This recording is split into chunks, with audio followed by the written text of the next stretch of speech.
Exercise 8 का सवाल number 19 और समझते हैं। ये सवाल क्या कह रहा है, पढ़ते हैं।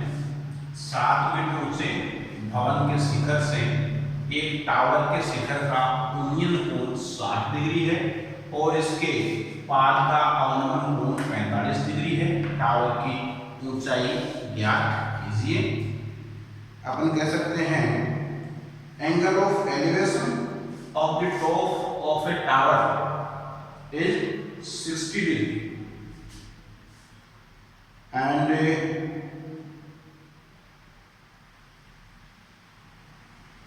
और ये 60 डिग्री कहां से है? ये 7 मीटर हाई बिल्डिंग से है कि from 7 metre high building the angle of elevation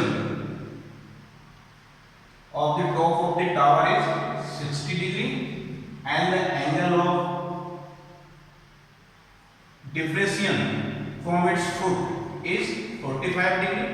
Find out the height of the tower. Tower की ऊंचाई ज्ञात कीजिए। तो देखिए 7 मीटर ऊंचा एक भवन बता रहा है, उसके सामने एक टावर बता रहा है। दोनों उन्नयन और अवनमन कोण दे रखे हैं और उस टावर की ऊंचाई हमें ज्ञात करनी है। तो देखिए सबसे पहले अपन देखते हैं ये 7 मीटर ऊंचा भवन है, इसको मानते हैं 7 मीटर और ये कोई टावर है इसके जस्ट सामने जिसकी ऊंचाई हमें ज्ञात करनी है। ये कितना ऊंचा है इसका अपने को पता नहीं। अब यहां से अगर इसको अपन सीधा इस प्रकार से मिला लें तो ये जो इस बिल्डिंग का शिखर, टॉप ऑफ द बिल्डिंग और इस टावर का शिखर, यहां जो ये उन्नयन कोण बन रहा है, एंगल ऑफ एलिवेशन है वो 60 डिग्री है। और यहां से अगर ये देखें इसका जो फुट है, इस टावर का जो फुट है और वहां का जो कोण बन रहा है वो कितना बन रहा है? 45 डिग्री। तो इसको अपन यहाँ 45 डिग्री लिख सकते हैं क्योंकि ये दोनों कोण एकांतर होते हैं। अब इस टावर की जो ऊंचाई है वो अपने को ज्ञात करनी है, जिसे अपन कैपिटल एच से डिनोट कर देते हैं और यहां से लेकर के यहां तक का भाग अपन स्मॉल एच से डिनोट कर देते हैं। ये 7 है तो ये 7 मीटर, इसको अपन 90 डिग्री शो कर देते हैं और ए बी सी डी और ई इन पर डिनोट कर देते हैं। तो देखिए दोबारा समझिए। सबसे पहले 7 मीटर का ये भवन लिया, बिल्डिंग ली, उसके जस्ट अपोजिट एक टावर की लाइन खींची, इससे इसका 60 डिग्री उन्नयन कोण दर्शाया, फिर इसका फुट में 45 डिग्री इसके आधार पे अवनमन कोण दर्शाया और इसको इससे मैच किया और इनको आपस में मिलाया। इस प्रकार से इस प्रश्न के लिए ये चित्र तैयार है। अब देखिए सबसे पहले इस टावर की ऊंचाई को हम क्या कह सकते हैं? h equal small h plus 6। अगर ये h अपने पास आ जाए, अपने को प्राप्त हो जाए सवाल में, तो उसमें 7 प्लस करने से उस टावर की जो टोटली हाइट है वो प्राप्त हो जाएगी, वो आ जाएगी। तो देखिए सबसे पहले अपन इसमें लेंगे और ये h के लिए अपने को पहले ये लानी पड़ेगी BC। तो सबसे पहले अपन लेते हैं ट्राइंगल ABC। अगर ट्राइंगल ABC अपन ने लिया तो इसमें BC अपन ए बी,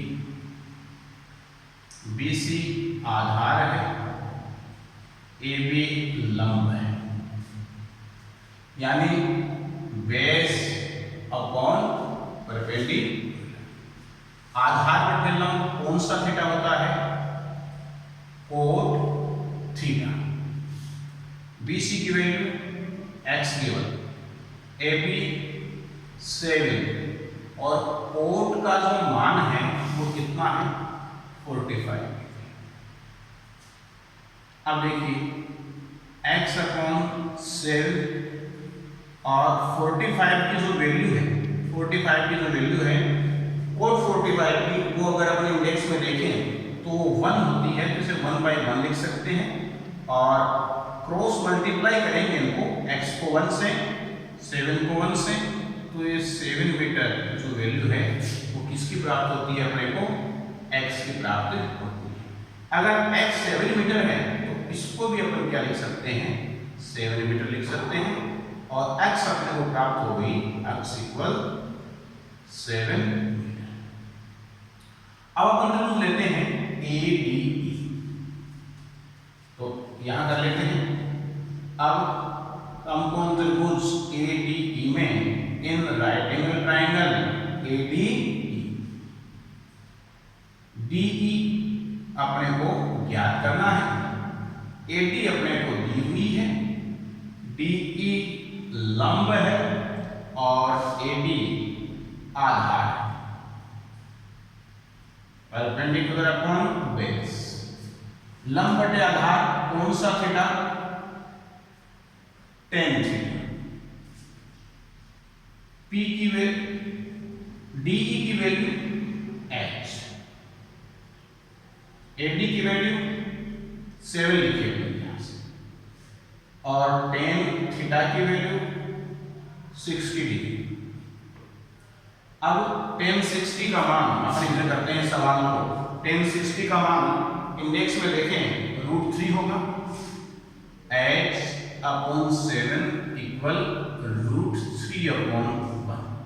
क्रॉस मल्टीप्लाई किया, h को 1 से किया, h 7 को से किया, 7√3 मीटर और ये थी 7 मीटर। लेकिन अपने को तो टावर की ऊंचाई ज्ञात करनी है, जो क्या थी? h equal h plus 7, h की वैल्यू जो आ गई वो 7√3 आई और ये वैल्यू 7 है, तो h 7 अपन ने कॉमन लिया, √3 प्लस 1 मीटर। टावर की ऊंचाई आ जाएगी 7 bracket under √3 plus 1 bracket close, ये मीटर में टावर की ऊंचाई आ जाएगी। इसको यदि आप आगे करें h इक्वल 7, इसकी वैल्यू रख दीजिए 1.732 प्लस 1, इसको जोड़ लीजिए 1.732 में अगर हम 1 जोड़ते हैं तो ये हो गया 2.732 और 7 से इसे मल्टीप्लाई करते हैं तो 7 गुजा 14 कैरी 1, 7 3 21 और ये 22 कैरी 2, 7 7 जा 49 into 51 5, 7 गुजा 14 and 5 90। अब 3 डिजिट इधर से अपन इसके डेसिमल लगा देंगे तो 19.124 मीटर इसकी टावर की जो ऊंचाई है वो अपने को प्राप्त होती है। आप इसको यहाँ भी छोड़ सकते हैं, ये भी टावर की ऊंचाई है, आगे शुरू करना चाहे आप इसको यहाँ भी कर सकते हैं। इस प्रकार से ये टावर की ऊंचाई ज्ञात की। अगर संक्षेप में दोबारा देखें तो सबसे पहले चित्र बनाना है, आपको भवन दर्शाना है, फिर उसके बाद टावर दर्शाना है, इसका 60 डिग्री का उन्नयन कोण दर्शाना है और 45 डिग्री का अवनमन कोण दर्शाना है। फिर पहले त्रिभुज ABC लेना है, ट्रायंगल ABC, और उससे अपने को BC ज्ञात करनी है। ये BC ज्ञात हो जाएगी 7 मीटर, तो AD इसके इक्वल होगी 7 मीटर। और फिर अपने को ट्रायंगल लेना है ADE, इसमें DE अपने को फाइंड आउट करनी है, वो आएगी 7√3 मीटर। 7√3 मीटर में ये जो 7 है ये प्लस कर देना है, ये प्लस करने से टावर की जो ऊंचाई है वो हमें प्राप्त हो जाएगी।